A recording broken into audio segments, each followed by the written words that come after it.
So, we're live. Top. What's up, bro? Not much. Just here in the early morning, or early morning for me on a weekend. Early morning, dude. It's Yeah. like 2:00 in the afternoon. Yeah. I mean, just been living life. How's quarantine been on your end? It's been a lot easier with a new member of the family, our dog. Aw. Mind you, look at this merch. Brandy, yeah, I noticed that. Yeah, Erika got it customized, so Nice. it's pretty good. Yeah, it came out really good. Yeah. No, they look pretty sick. Yeah. How's the social media life for Brandy going? Good. It's a grind, you know. It's literally a dog-eat-dog world. But no, it's been going good. It's more than like a hobby. It's really fun to just nice. Post pics. Yeah. No, yeah, it's I mean, personally, I've always enjoyed creating content, so having one of the cutest dogs in the world definitely makes it a lot easier. Like we're doing now, right? Yes. Yeah, I mean, in essence, my whole life has been creating content now. Yeah, there you go. Music and stuff. So tell me a little bit, what have you been up to during the quarantine, besides laying down cement in your front yard? Mostly been work. The thing that's kind of tricky is that it's kind of the rainy season, so can't really pour cement when it's raining. Yeah. But we manage, But overall, it's been good. Work's getting pretty lucrative, so nice. We're blessed for that. Do you normally have to account for like just the general humidity in the area, or not too much? Not as much as actual like rain or that kind of thing. Sometimes you have to watch out for like the Santa Ana winds, because that can not be fun. Do they dry too fast? It's kind of like that's it. So. Damn. Oh, the only undo button is remove everything, right? There you go. Damn, that's tough. It is. Yeah. And well, you've been getting into cryptocurrency as well too, right? Mm-hmm. So kind of how did that journey? How has that journey started? Yeah, so I started in 2017. It was a good buddy, Diego, as nice. you know him. He hit me up one day and just said, "Hey, I gotta show you this thing called Bitcoin." And at the time, I didn't know much about it. I had heard about it, like very, very minor, but I didn't know the inner workings of it. So he invited me out to lunch, and I had some healthy skepticism to it because it's new.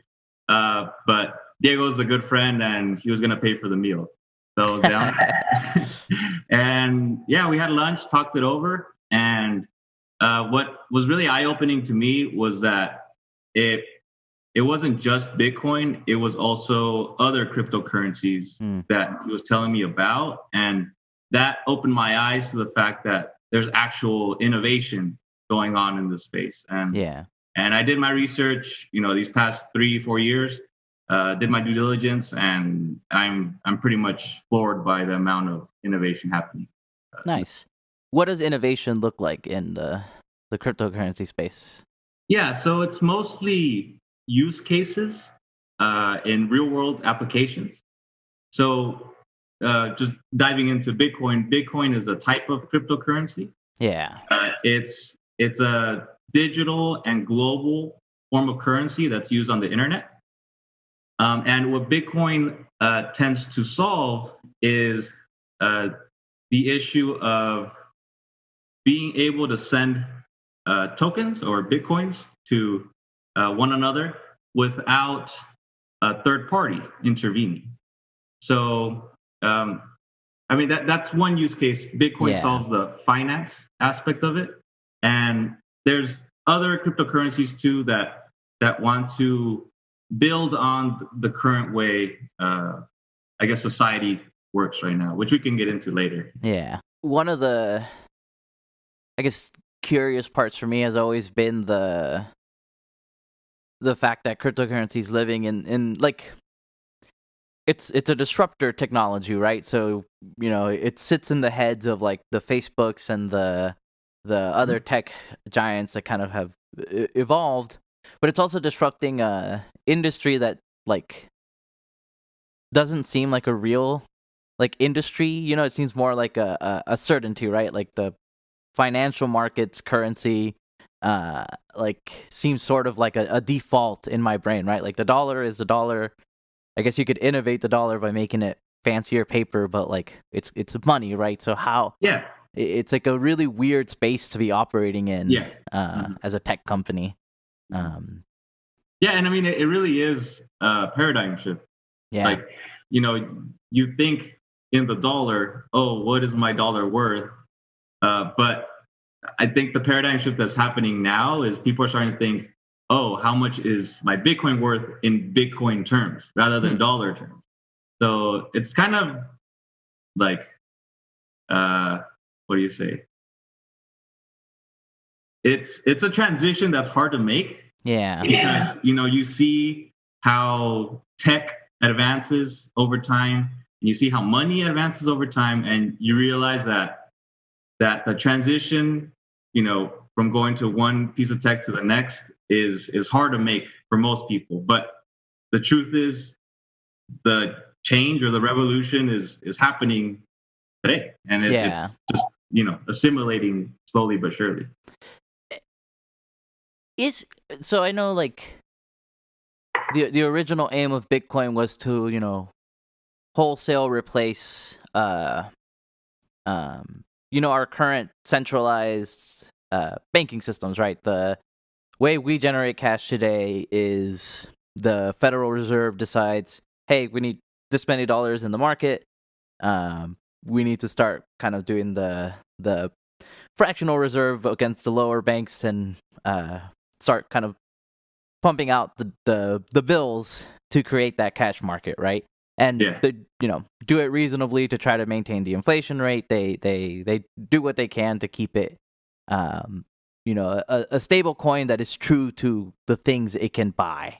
Mm-hmm. Whereas Bitcoin is kind of trying to take away the judgment of humans to control that inflation rate and make it more like like the gold market, right? Where you're mining these coins and the scarcity is kind of generating its value, but this isn't like humans. It's you don't need those bank systems to be monitoring the cash in the market to kind of make its decisions. And so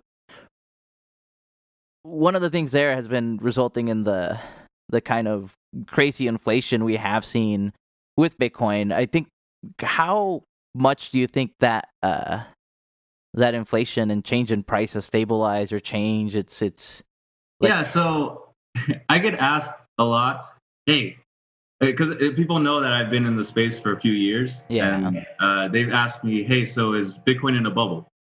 And my answer is always yes, it's in a bubble, because there's a lot of speculation, a lot of enthusiasm, and irrational buying. But the thing to understand is that Bitcoin has had 7 smaller bubbles, I guess you could say, throughout its history. The last one was in 2017. The price of one Bitcoin was 3,000, and it shot up to 20,000, and then went all the way back down to about 3,000 again. So there was about an 80% correction in that time. So, but the thing to understand is that when Bitcoin first started, an even bigger jump was when it was about a cent to about $1, and then back to 20 cents. So essentially, there's always higher lows, and the long-term trajectory is up. However, most people just see it on a yearly basis and see, oh, Bitcoin lost 80% of its value. It's never coming back, and then it's back. And that kind of gets into one of the questions I've always had, which is like, it seems to me that the value of the Bitcoin ends up being dependent on what it can actually buy and what it can't buy, right? Just like any of the other currencies. And it's had an interesting journey with that, because at first it was pretty difficult to use a Bitcoin for almost anything, right? A lot of kind of what was driving it there was the novelty. Then, as you had kind of the world financial markets collapse, I think you started having a lot more investors kind of treating it more like gold. But recently, I've started seeing a big change in like the companies adopting it, allowing you to spend on it. So you have companies like PayPal, who are now making it kind of easy to buy and sell with Bitcoins. And companies like Tesla, who just recently, bought a shitload of coins so that they can start kind of accepting it as payment methods. What do you think drives the value of Bitcoin today? Do you think that's changed throughout its history? What other kind of areas do you think it's going to start getting value from? So pretty much, if the value is derived in people's belief in the Bitcoin network, right? And in order to understand that, let's just take a step back, pretend you don't know anything about currency or anything, right? Let's just start from basics. So when civilization first started, our form of payments was just bartering. Hey, I'll give you 3 chickens, you give me a horse, and that's a steal for me, by the way. Yeah, but that's not a good deal. But from that point on, it evolved to precious metals. You have your gold, your silver, and from there it went on to paper currency, which you know today as the dollar bill. Then we're converting to plastic, which we know as credit cards and debit cards. And I think cryptocurrency is that next frontier. And kind of to go back, like people don't like today. If you ask someone, "Oh, would you ever use a cryptocurrency?" They'd say most likely no. And if you look back in time, if gold and silver were the main forms of currency, and you go up to a person and say, "Hey, look at this green dollar bill. This is going to be our new form of currency, and you can put the gold and silver aside." Yeah. So in that time frame, it makes sense that there's skepticism and like, how in the world is just a piece of paper with the guy's face on it worth more than what gold or a shiny object is? But the fact is, we're going towards a society where we're more fast paced, and that's what cryptocurrency and Bitcoin. Yeah, and I think like the history of humanity has seemed to be a bit of learning how to abstract value further and further. Starting with the being able to know the relative worth of a bale of hay. I think that's the correct term, or what's the one for wheat? Whatever the one for wheat is. Being able to abstract the value of that and compare it to the number of chickens or number of horses we might want, up to when we were able to abstract, like, okay, you're giving me this note that says you have this money, but I do want to make sure that the bank you have is reputable and that they're known to have kind of the gold, the physical material that determines the value, to then saying, well, why do we need that backup gold? Like, we know that bank ends up giving us the papers we need to confirm the value. So, up to the point where today money isn't really even paper anymore, right? It's the ones and zeros. Cash? Yeah. It's like just for emergencies. Yeah, for emergencies and for tips, but not so much in COVID days anymore. That's one of the hesitations I do kind of have with Bitcoin, though, is it is partly trying to go back to the scarcity model, right? Where the gold standard, where you trust that bank has something in the vault to cover whatever the note says. And I wonder how well that works. One of the flaws we found with that as we were creating the fractional reserve system and getting off the gold standard was that our inflation was being impacted by the amount of rock we had at the time. And that made it really hard for us to kind of control the inflation rate and make sure that people's cash didn't turn to nothing in times of, economic distress, or just, I mean, didn't turn to nothing in times of gold mining shortages, because gold mining is not the economy anymore, right? Like, we now have the service economy generating cash and all these things generating cash, and being able to be having a global impact with just one mineral seems like a problem, right? And so I look at things like blockchains. Its inherent solution is the scarcity will ensure the value, right? In some cases, yeah. So yeah, let's just kind of clarify some things about Bitcoin, because I feel like we know a lot more than maybe the average viewer. Yeah. So Bitcoin, as mentioned, was it's just a digital and global currency that can be traded through the internet, right? And the most common terminology is that it's the internet of money. So it behaves similar to how the internet behaves, in that it's a distributed network amongst its participants, right? So Bitcoin does not have a CEO, does not have a president. There's no one you can go to if you need help, with, I don't know, the Bitcoin network. I mean, you could ask for advice, but there's no one in charge. Right? And that's similar to how the internet operates. There's no head person in charge. And that's important because you see how what's called a decentralized network, pretty much there's no way to outright shut it down. That'd be like saying, hey, let's shut down the internet. Like, I mean, that doesn't make sense to us. And Bitcoin behaves in a similar manner, where there's no single point of failure where Bitcoin network can be shut down. So in that aspect, that's one part of it. The economics side of it, the Bitcoin network will only supply 21 million coins ever in existence.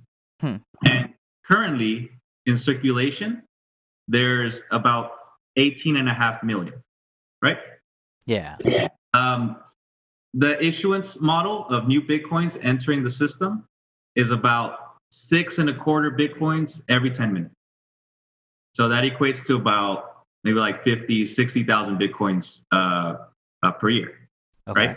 And essentially, that model is important because we're at a time where only about 3% of the world fully understands crypto and is using cryptocurrency like Bitcoin, right? And there's also a diminishing supply that is being entered into the network over time, because every 4 years approximately, the supply injection into the Bitcoin network of new Bitcoins that are added gets cut in half.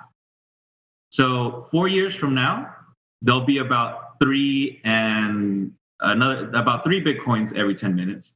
The next 4 years after that, about 1.5.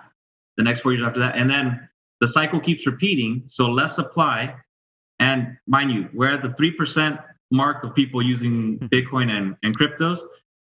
I think there's a lot of room for growth, and with growth equates to more demand. So simple economics, more demand, less supply is the reason you're seeing these price jumps right now. And Bitcoin's at about 55K currently. And I guess part of my thinking kind of there, and what I was saying before, and with what you said there, is the question of like, at first it did seem like to me it seemed like the Bitcoin goal of like, wholesale replacing our current financial systems seems more of like the mission, the vision statement, right? But its kind of eventual goal is to at least capture a significant portion of the market versus the whole 100%. And part of what question I would ask there is like, so if 3% is kind of the current adoption with cryptocurrencies, do you see in the current state of the coins we have right now a full 100%, or do you think there are certain innovations we still need to go before we see kind of a wholesale 100% adoption? I think we're headed towards a society that's mainly works digital, right?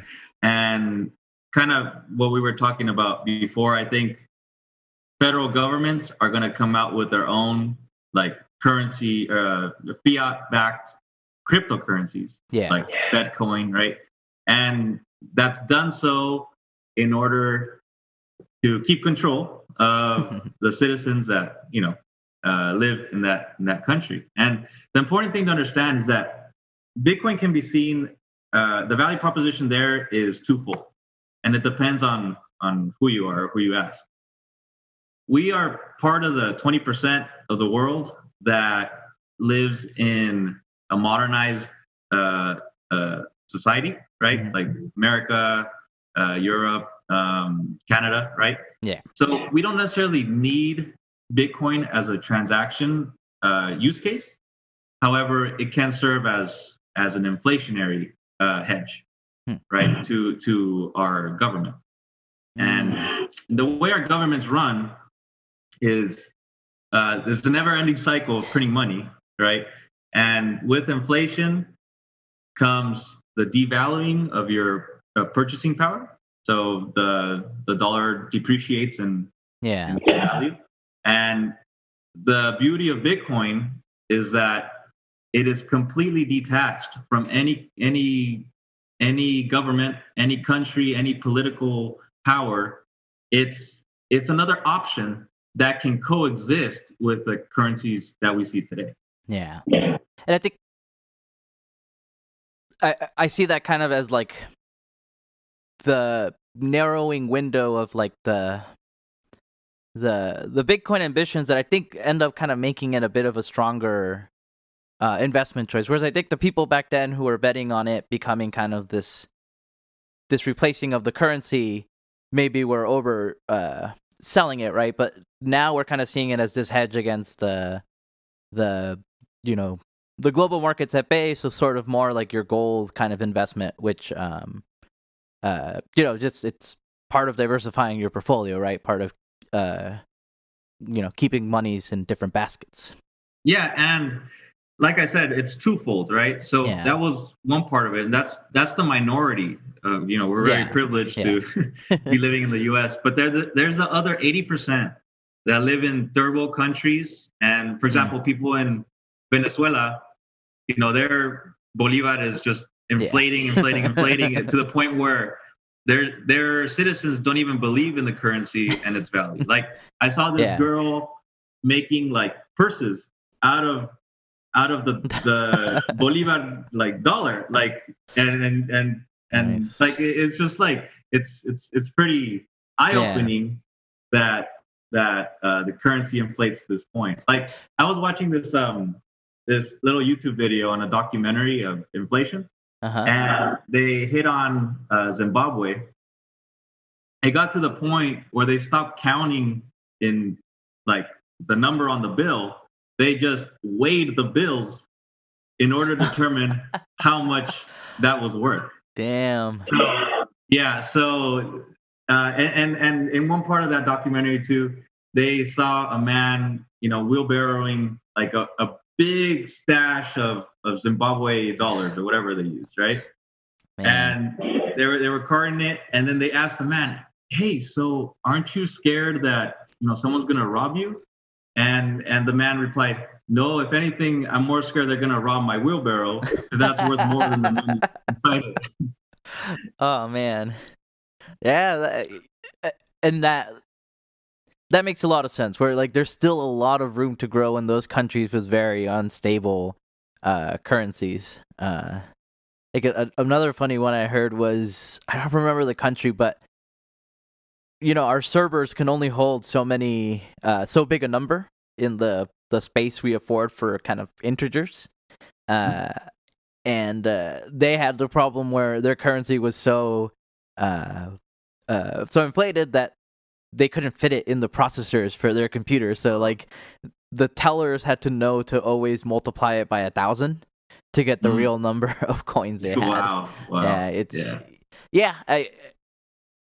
That is definitely a kind of the huge problem space that kind of exists, right, with our current financial systems. How do you think Bitcoin's going to fare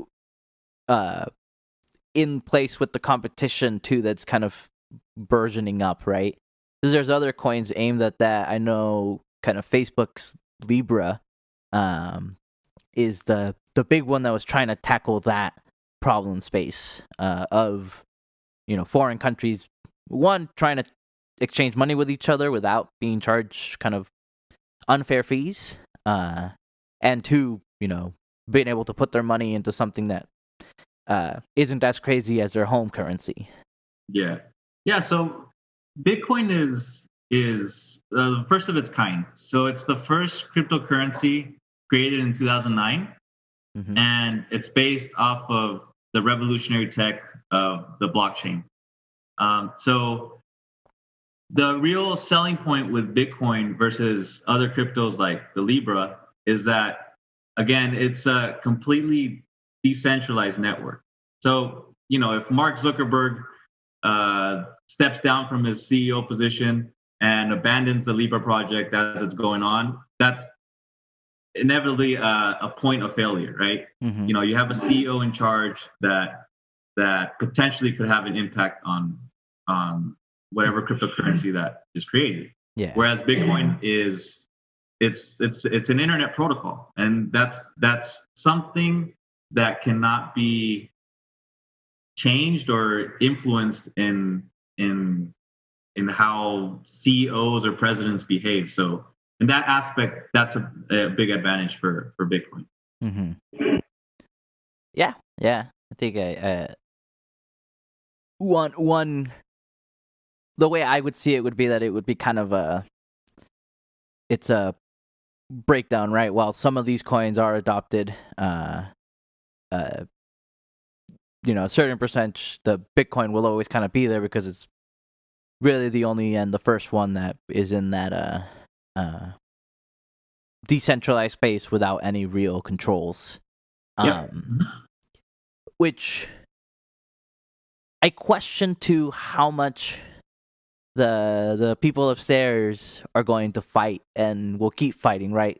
There was huge concern for things like Bitcoin from policymakers to the point where it was very unregulated at first, and the regulations have kind of changed and grown, and the taxation of these have changed and grown, and things like Libra's Facebook has been delayed for years and years because or at least a year and a half, because they've been struggling with regulators in other countries. How have you seen the people upstairs reacting to the Bitcoin growth? Where do you think it stands now in terms of how it's regulated, how it's taxed? How has that changed? Where are we now with that? Governments hate Bitcoin, and that's because it's the first time in history where people have the opportunity to really become their own bank.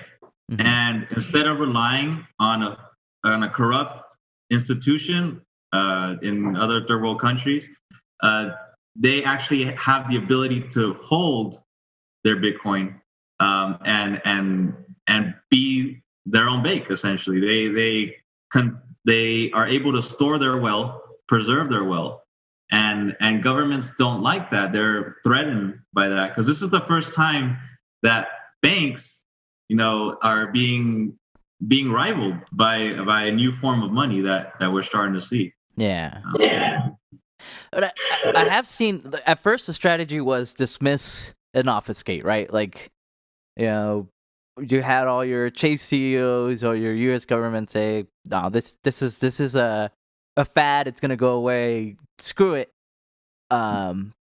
Then you had I feel like a different turn we've seen in companies like I think it was a Chase CEO, PayPal, where now we're saying, okay, it's gonna happen. We need to figure out how to work it into ourselves.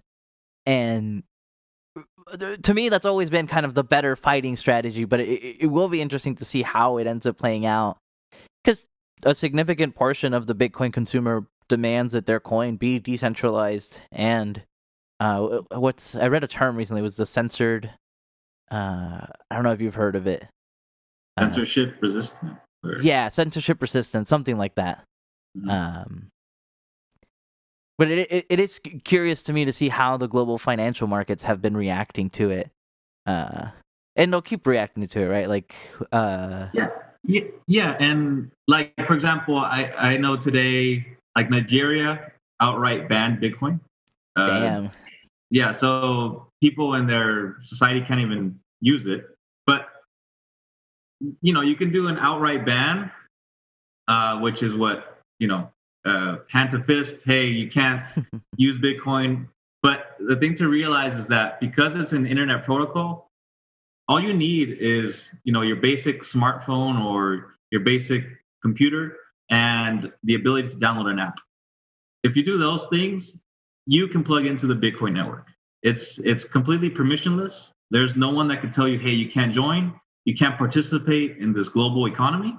And that's what people are starting to realize. And this is the use case for those people who have banks steal their money. People that hoard like a lot of cash at their house. People know that they can just break in, take their money and stuff. So Bitcoin is an exit plan for the corrupt system for their country. Yeah. That kind of opens up one of the other questions or like thoughts I always have with Bitcoin, where it's some of the negative impacts it is having as well in society. So, it's known to be used as a way to launder money because of some of its anonymity, which it might be worth talking about too. That interesting distinction, because Bitcoin truly is like an open ledger anyone can peer into. So all transactions theoretically are tracked. Yet it still has become kind of a money favorite for things like cyber terrorists and drug trade networks as well. How does the anonymity and profiles kind of work in this space?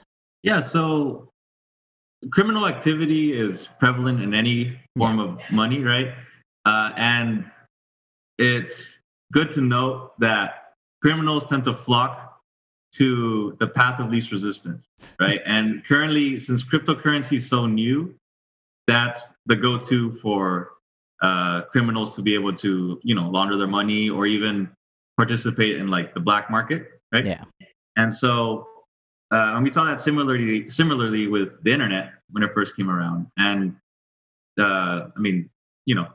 over time, I feel we're going to get more regulations. Like there's these regulations called KYC, which is Know Your Customer.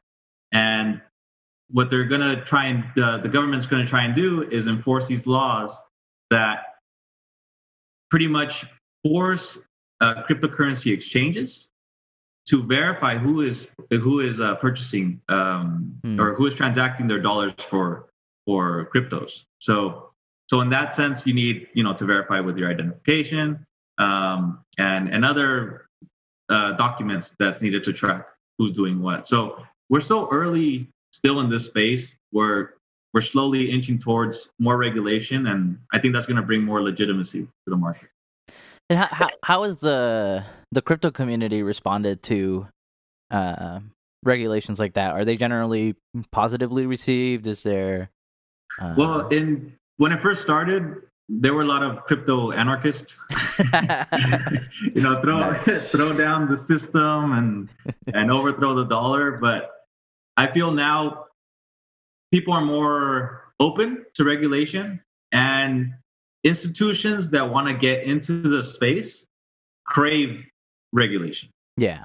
And that's really what's going to bring, the domino effect of people hopping on board the Bitcoin train. Because once you start getting regulation, yes, it's cumbersome in the rules, and the guidelines, but with that brings a sense of legitimacy to this new cryptocurrency space. Yeah, and it also brings a whole service network too. Like I remember we were having a discussion through text a while ago, and you had sent me this company that handles all your crypto taxes pretty much, and all the stuff you need to do. So there's a whole kind of service economy that's born out of how do we manage the regulations as well, which is kind of interesting to see burgeoning up as well. Mm-hmm. There was a thought. You said, okay. One of the other kind of negative impacts I saw early on, and I'm curious is how much more or how much they've prevailed or not with the pump and dump schemes that we were seeing with, at the peak coin where everything was going super crazy, and you have people on Reddit go on and say, hey, everyone buy this coin, just one that they've kind of preloaded.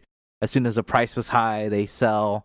And, kind of sweep away a lot of people's money from their wallets. And so I'm curious to know how you saw, if you were seeing those from the beginning and kind of how they've continued on today. Yeah, so in 2017, that the ICOs that you're referring to, yeah, I've seen them all. There was like poop coin, there was like Trump coin, there was pot coin. Like people just created all these different cryptocurrencies in the hopes of, because really what it is, it's a global crowdsourcing network. Anyone can tap into, and they could, I guess, invest or contribute into that project. And what you're referring to is that the founders that would hoard these coins would immediately sell once they made their profit, and that would tank the price and leave the people that got in later like, with no cash. Yeah. So in that respect, I have seen it happen especially in 2017. That's when it first took off. But it's calmed down a little more now. People are more aware of what's going on. I think in 2017 there was a lot of hype, and people just weren't rational. Well, it was a perfect mix of a lot of hype and a lot of newcomers as well who weren't, as well knowledge of the space, kind of trickling into those schemes, right? Mm-hmm. Do you that kind of gets into another kind of point I wanted to talk about, which is some of the different applications we've seen for the coin. So like Bitcoin is trying to provide that more stable currency for the people who aren't in places with stable currencies. You have things like Libra that its main mission was to facilitate exchange between people. So people in the U.S. trying to get money to Mexico, they wanted to provide a platform so that they don't have to pay all the fees that they're kind of forced to pay. What are some other kind of uses you've seen? I know like the WAS coin had an interesting use. What are some of the interesting applications you've seen of the coin crypto space? Yeah, so Bitcoin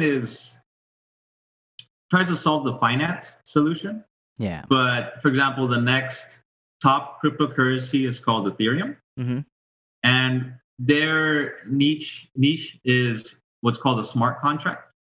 And all that is, it's like a regular contract that you sign today. Yeah. There are certain conditions that have to be met.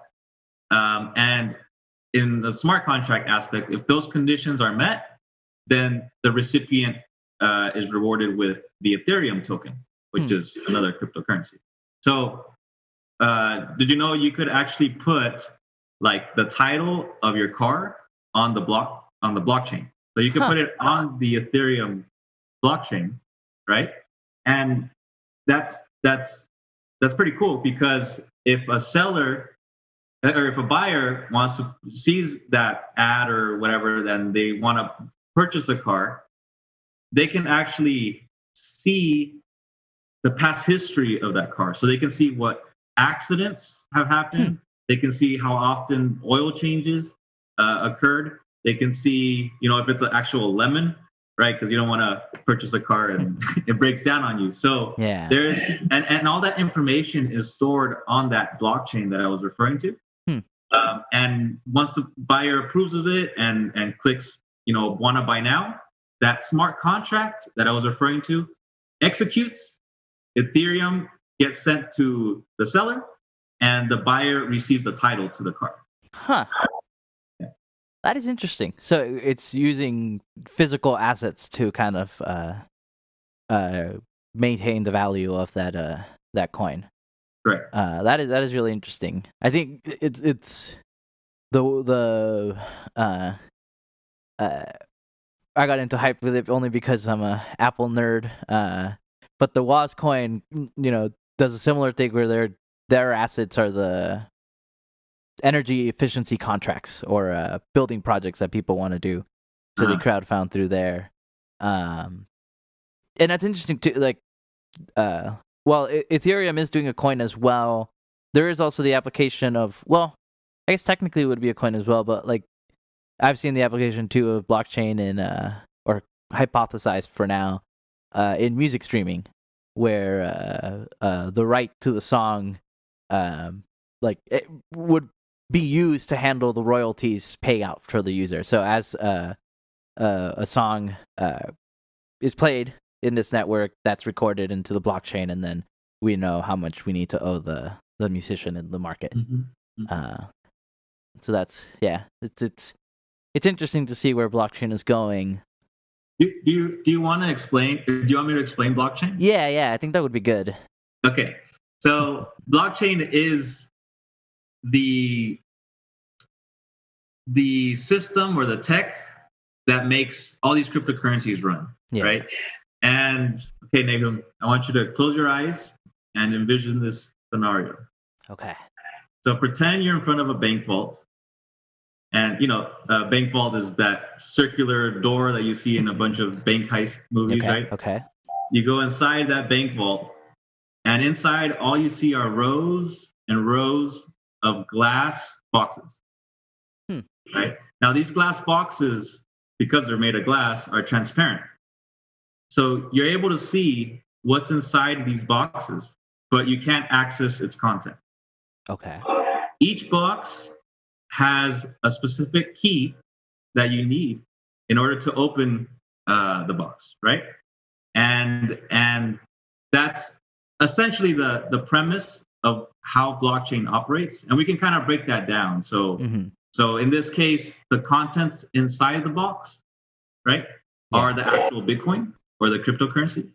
The boxes themselves are blocks. So Bitcoin is stored in blocks, right? Okay. And then the key is actually an alphanumeric string of numbers and letters that you're given, and that's essentially your cryptographic key or your virtual key that allows you to access the Bitcoin inside each box. Yeah. That example. So yeah.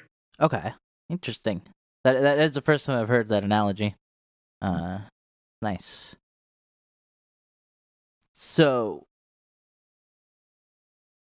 in this way, we can kind of change around what the contents of the box is, right? And that's kind of what's allowing for the different applications. Yeah, so in Ethereum's case, instead of just, I'm trading you coin for coin, it's I'm putting a condition on this coin. And if you fulfill that condition, you receive the coin. Nice. Interesting. It's one of the interesting parts of that is how the way any kind of exchange is happening between the boxes, any movement is happening through these math problems that are happening, right, on the different miners or the system, the computer, the servers that are maintaining the overall ledger, right, of the transactions going on. And one of the kind of interesting parts I've been reading is just kind of the energy consumption that it is taking to move and maintain these ledgers. It's kind of gotten to a very significant level. I think the headline I read was that right now Bitcoin is consuming the amount of energy that Argentina consumes on a yearly basis. How much have you seen in that regard, and is that something you're watching out for? How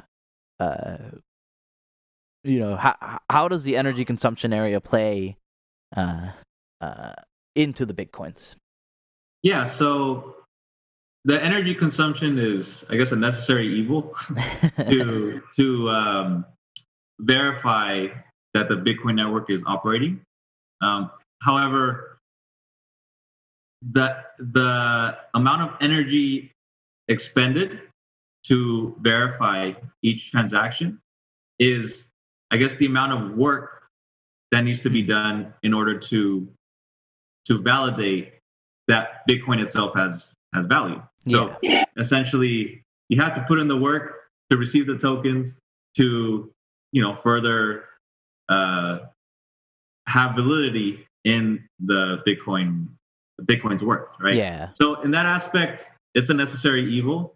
I have read articles of potentially eco-friendly ways of doing mining in the future.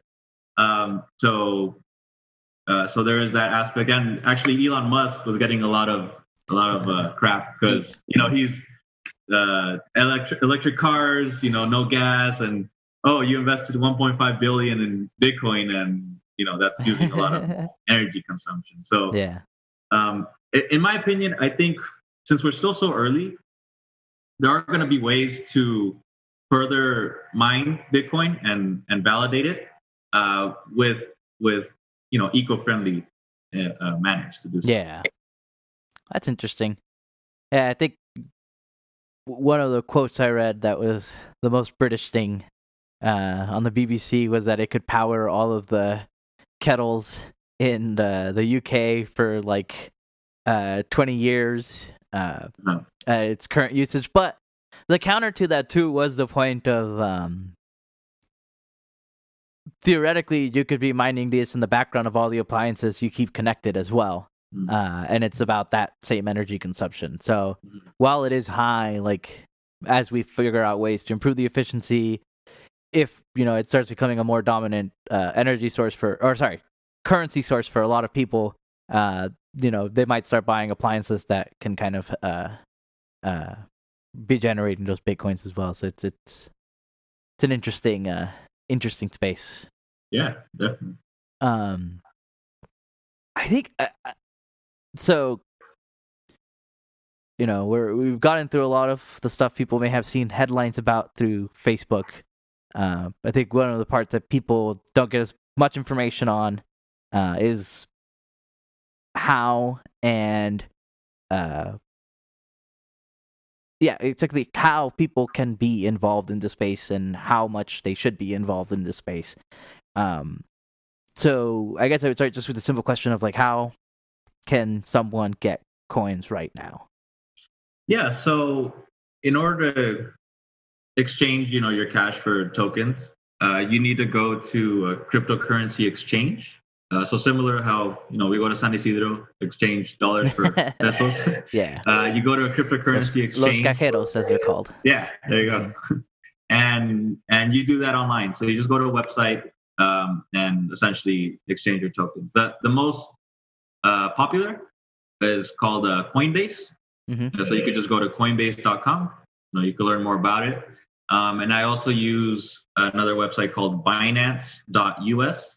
Make sure you put the US because it's a US based company. So those two are the main companies.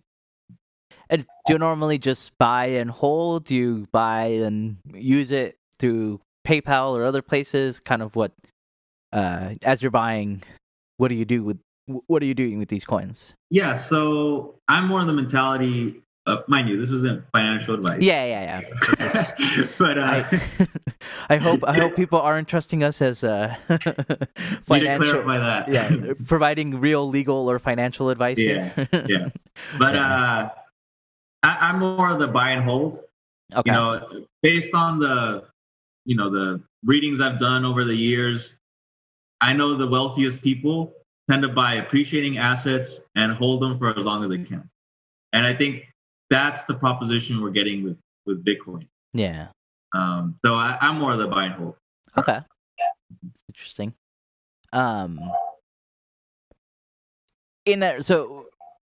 talked a little bit about the taxes. Like, what does that look like for you as you're kind of doing this? And one other thing, like, do you regularly watch out for like regulation changes, or do you kind of trust in the services you use to kind of handle that for you?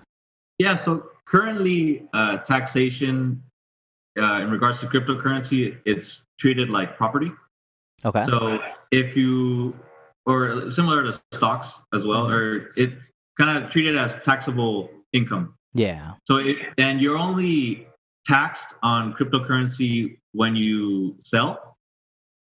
And if you get a loss, you could report a loss. If you make a profit, then if you sell within the first year of attaining that coin, typically it's around 15% of the profit that gets about 25% for the profit. If it's a short-term gain, if it's anything more than a year and you sell, it'd be around 15%. So there's a little more leniency in that aspect. If you just buy and hold, at least with the current tax regulations, there's no tax implication. Yeah. And as for like, the numbers. Do you tend to keep up to date with the kind of regulations that are coming on with the coins? How do you, and if you do, how do you do that? Well, mainly my methods of research are Google, like anyone else. Nice. So every so often, I tend to keep on top of how Bitcoin is innovating and how governments are responding to that innovation. Yeah. And so in that aspect, I do keep good tabs on how perception's changing with regulations or with taxes. So I mean that's pretty much Google. Yeah, where I get my info. Let's go through those news. What how many eggs do you got in the basket for crypto? For me, it's a comfortable amount. But I know for sure that what I have in there is money that if it goes to zero, I'm okay with. Okay. And that's really the takeaway here. Yeah. If you're gonna, invest in this space, which is really new, you have to have a really strong stomach to handle the ups and downs, right? Like I'll tell you, in 2017, I got in about August. Mm-hmm. The price of one Bitcoin was around maybe 5,000-6,000, right? And in December, it shot up to 20K. So I made about 4 times the investment on paper. It's right? Good ROI. And immediately the next couple months, it tanked to 3K. Oh. So I was down 70-80%. Right. However, the takeaway here is that I really believe that understanding and educating yourself on what's going on really helped me to stay in the game. I was not at all, unless something fundamentally went wrong with Bitcoin, which at the time it wasn't. It was just a hype cycle and a bunch of whales just decided to sell. But I saw that more as an opportunity to accumulate more at a cheaper price. And fast forward to today, the price of Bitcoin is about 55K. That's a tenfold increase. So nice. That's paid off well. It's done really well. But that and depending on how much you have in it, right? Like that excitement and that pain can be very, very high. I was reading that the Dogecoin founder, or there's one guy who owns 30% of Dogecoin. Yeah. And in Elon Musk investing in it, became a billionaire pretty much overnight. That's just fucking crazy. Yeah. Winning a lottery. Dogecoin is the meme coin, right? The Doge dog. Yeah. And the guy that actually created it hates cryptocurrency. It was a joke coin, right? It's ironic because now everyone wants to get in Dogecoin. And the guy actually sold his coins years ago. Oh. Yeah, so he's what have I created? Yeah. That's rough. Mm-hmm. In that sense, what what for you looks like just hype? What for you looks like there's a promising underlying mission here and good foundation, and this is something I want a piece of. So yeah, at the moment, I'm strictly in Bitcoin and Ethereum. Okay. Those are the two top dogs. I guess your blue chip stocks, you could call them that. Obviously, if you do invest in coins that are a bit down the list, there's potential for higher reward, but with that comes the risk, obviously. Yeah. Right. And Bitcoin, for one, is, in my opinion, the safe haven asset. That is reliable, and it's the first of its kind. No one owns it. And Ethereum is the next in line. So it does carry a little more risk to reward ratio. Yeah.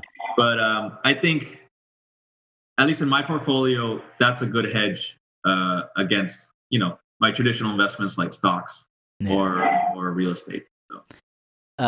Is there any other coin you're kind of like looking out for, flirting with? You might get in on it, but not sure yet. Not at the moment. No? I really think that buying and holding coins that are here for the long term is the strategy. Is really where the money's going to be at. Yeah. Or at least the safe money, right? Like correct. Yeah. Like I'm sure there might be some money to be made in Dogecoin, but correct. It's a lot riskier. Yeah, definitely. Yeah. If your fundamentals are investing in a coin that has a dog on its on its coin, that's, you might want to. Hey, I think a lot of people prefer that to one with Zuckerberg on it. No. Yeah, there you go.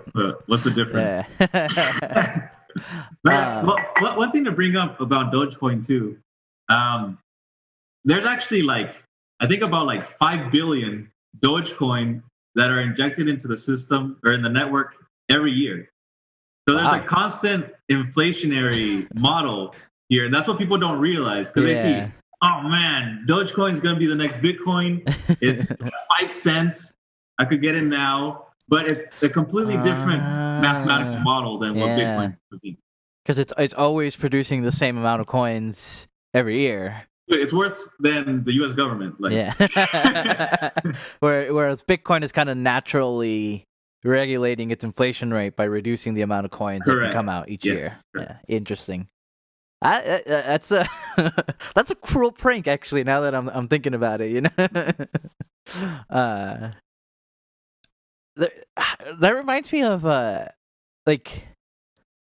there is a whole Bitcoin is decentralized, but there is sort of an institution behind it with the miners, right? Because I remember there was the question of the branching that was going on, where there was 2 different mining strategies that were going to be adopted, and so all of the miners kind of got a vote. It was I don't know if you read about that. It was a very interesting. I think you might be referring to ASIC and GPU. Yeah, I think so. Okay. Yeah. Yeah. So in the early days of Bitcoin, I think it was, I don't know which one was first or which was the most recent one, but one just became too antiquated to use, or it was too slow to verify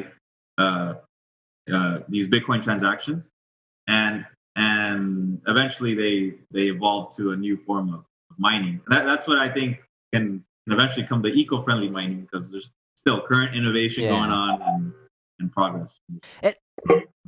But it's interesting that it's decentralized, but there was a kind of a democratic choice made, right, into which system it was. Was that choice purely handled by individuals choosing what machine they were using? Is there something in the network that allows them to vote? How are those decisions made? Yeah, so specifically with the Bitcoin network, each block in the blockchain needs to, you could imagine a block as a math problem, right? And this math problem has an answer, obviously. So you need mining equipment in order to solve that problem. Yeah. If you solve that problem, you get the correct answer, you get rewarded in Bitcoin. And that's the 6.25 Bitcoin that you receive for doing the work.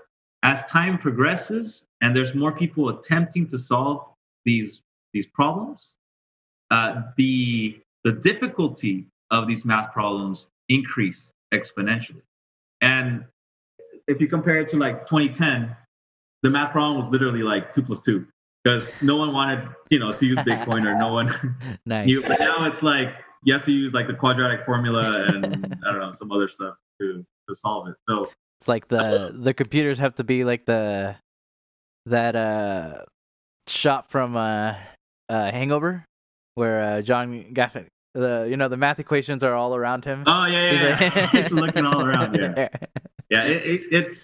yeah. It's so the difficulty gets harder as time goes on, and that's what people were realizing. Hey, we need better mining equipment. To solve these problems, and again, it's a supply and demand model for the mining aspect. These chips or mining equipment were very limited, which drove up the price of those mining equipment. So there's like a separate, kind of what you're saying, a separate marketplace for that mining industry. Process. Interesting. And you actually made your own coin recently, no? Yeah. How did that work? Yeah, go ahead. How does that work? I'm curious. Yeah, so I not only talk the talk, but I walk the walk. I really got down, in there with the whole blockchain space, and actually implemented my own cryptocurrency. Nice. And actually called it Core Coin. And for those that don't know, we call our group of friends the Core. Mm-hmm. So I created it with the intention of it being our own, I guess, niche personal currency that we can use. Yeah. And it's pretty cool because it's built using Ethereum. Oh, interesting. Yeah. So our coin is actually live on the Ethereum blockchain network. Interesting. So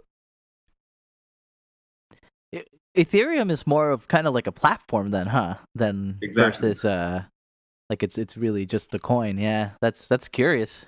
Ethereum can be seen as your smartphone. Yeah. So you have your iPhone, and it's allowing different coins or applications to be built on top of that platform. So similar to how you have your smartphone, that's the platform. You download apps. Yeah. So there's a bunch of different apps you can click on your phone, and Ethereum is trying to be this base layer ecosystem that allows other projects to come on board and to create their coins or innovate and stuff. And that's basically what I did. Yeah. That is pretty cool. Mm-hmm. That is pretty awesome. I still need to get my hands on a Core Coin. Was that hard? Was that what was the work involved in that? So it was pretty challenging at first because you have to know at least somewhat how to code. And in order to implement a smart contract, which is just like a regular contract, like how we said, the contract operates through code. So the code is what allows the condition to be executed or not. I see. And in this case, the code I implemented and put on the Ethereum blockchain determined the set amount of coins that could ever be created, the name of the coin, the ticker symbol of the coin. Oh, nice. And who receives the coin. And that I just followed like a template of code, and from there just plugged in what I needed to, compiled it, and then that's nice. The coin was born. I will say 90% of programming is just plugging in a template. So there you go. Nice. Yeah. That's good. That's really cool. That's it's a fun project, but also I'm assuming a very helped you get in and dirty with kind of a product you're involved in, right? You're a member of. So yeah, and it's pretty cool because once you actually experience this and actually work with it, you have a better understanding of what's going on and also the potential of cryptocurrency as a whole. Oh yeah, that's really cool. Is there any kind of leaders or YouTubers or people you follow that kind of help guide your decisions, or is it mostly just the ad hoc research you're kind of finding out? I like to listen to this man named Andreas Antonopoulos.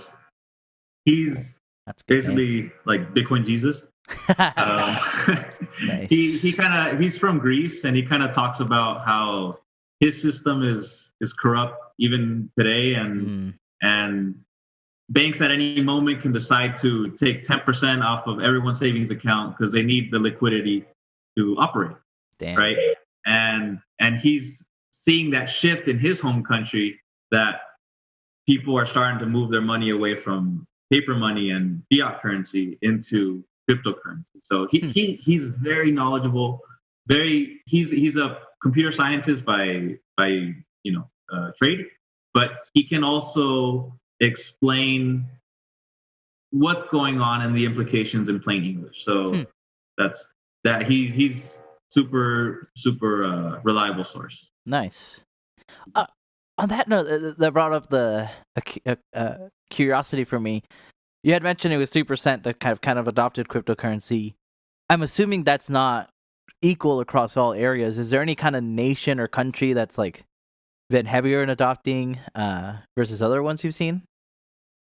So I think there's a specific country in Africa that's actually adopting Bitcoin, where Nigeria is like, no. Others are embracing it. And in that specific country that's adopting Bitcoin, they actually just did away with their own native currency because it had no value. So they actually operate with foreign currencies. So it's like if we transacted with pesos and euros, and both are considered legal tender. However, we live in the U.S. and the dollar is nothing. Yeah, like, that's just like crazy. So in this sense, people in these African countries are tapping into a global network, which is what Bitcoin represents. Interesting. Yeah, that's it'll be curious to look out to see like where you have like official adoption like that, where you have like 20% adoption versus 3%. Like that's yeah, I think it'll be a good kind of marker to watch out for. And in that vein too, like what are you looking ahead for crypto and for kind of Bitcoin, Ethereum? Like what are some things you're looking out for in the future? Are we talking price? In terms of price, innovations. So in regards to price, I mentioned this claim that I have to you too, but I think Bitcoin can be viewed as similarly to gold because Bitcoin does have the same properties as gold, but it does away with the negative aspects of it, right? Yeah. So the nice thing is that Bitcoin has a fixed supply at the 21 million. With gold, you could always mine more, and thus inflating the supply, which tends to decrease the price. Yeah. Right?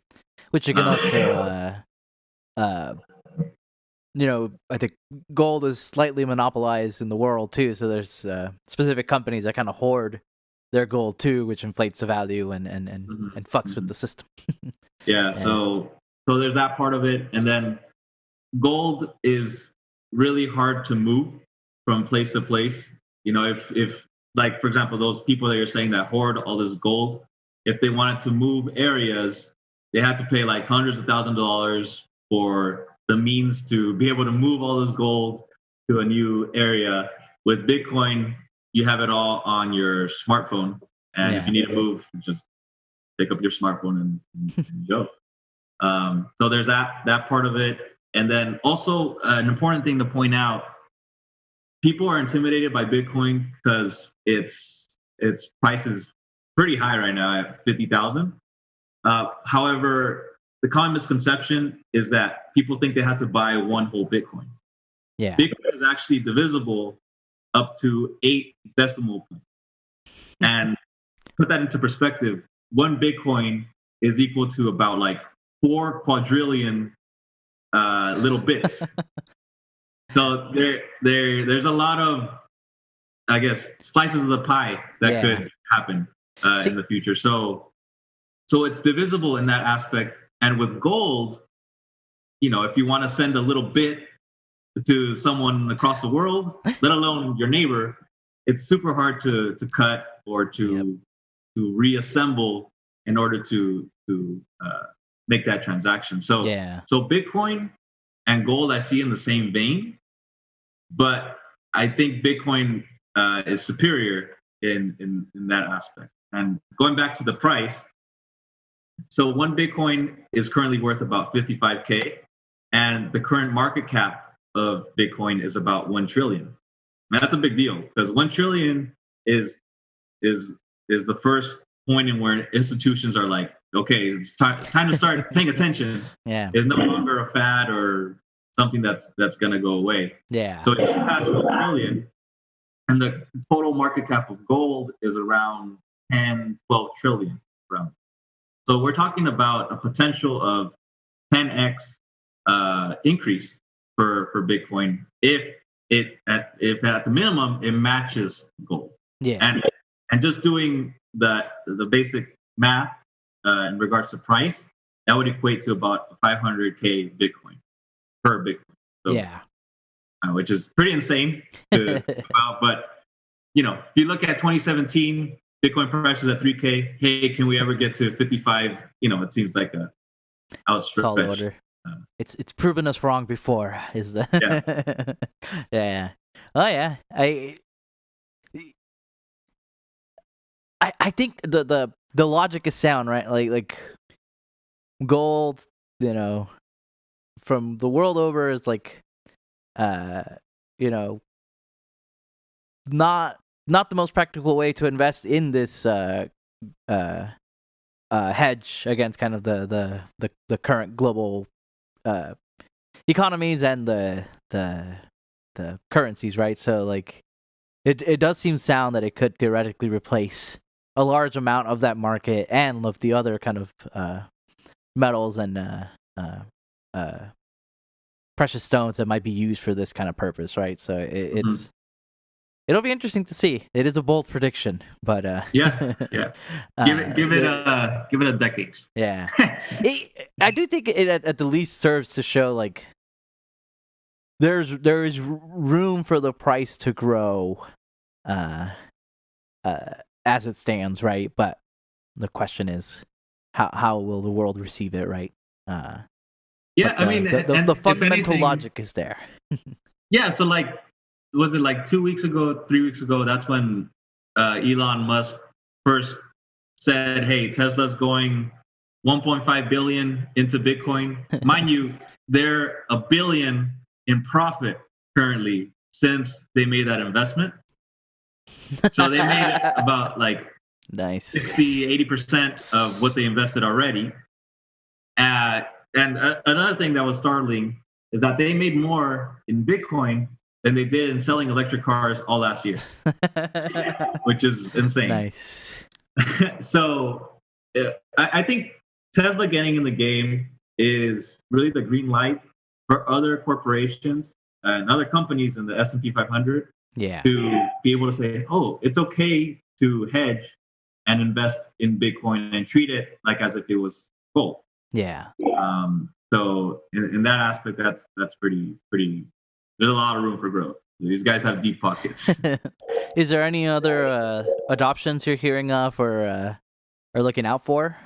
So he said Tesla just took in, PayPal's introduced it as its payment method. Are you looking out for any other companies or industries getting in on the game? Yeah, Amazon, I think might be the next company to fully adopt crypto and maybe release their own Amazon coin. That Bezos stepped down, right? Yeah. And so the guy that actually took his position was actually part of a blockchain project. Oh. So I think with AWS, he was working with the blockchain tech. Yeah. So he is fully aware of what's going on with the space and what it can present. So I mean, if he's the guy, I'm pretty sure he knows what what's happening, so to speak. That would be a very big change in the game if Amazon gets involved too. It's like 20% of our retail sales. Yeah. No one wants to be first, but no one wants to be last either. Oh, that's fair. That is true. Anything else you're kind of looking out for? Anticipation on? Mostly just how the space grows, and how it further legitimizes itself. I think it has a lot of room for growth, and you see price of 50K Bitcoin that relatively may seem high, but I truly believe in the network and the mathematics that validate the Bitcoin transactions from happening. Yeah. So in that aspect, more people come to the realization, hey, I can hedge my depreciating dollar into a network that can be seen as a hedge to inflation, a safe haven asset. I think that's going to relate to a price jump. I kind of view Bitcoin similar to maybe buying like an apartment complex or a house in New York in the 1900s. If you just buy and hold it, you're gonna most likely see the property appreciate over time. And at the time, people buying were like, "Oh, okay, I guess I'll just live in New York for dirt cheap." And you just see more people came to the realization, "Hey, this is a actual place I want to live in," and that's what's driving these prices upward exponentially. Yeah, it's a New York house or apartment in cyberspace. Yeah. Well, it'll be interesting to see. I think for sure crypto's here to stay. How it stays and how it evolves is going to be, I think, just as interesting as the last kind of decade has been in evolution and change. So, yeah. Thank you for doing this podcast with me. No problem. I'll have to set you up with 4Coin after this. Yes. Yeah, we have to figure it out. Do you have anywhere you want people to follow you at? If you have me on Instagram or Facebook, if you have any questions, feel free to hit me up. I'm more than happy to help. I'm the kind of person that likes to learn and teach others. So, yeah. Thank you very much. Thanks for having me, dude. Thank you for joining. All right.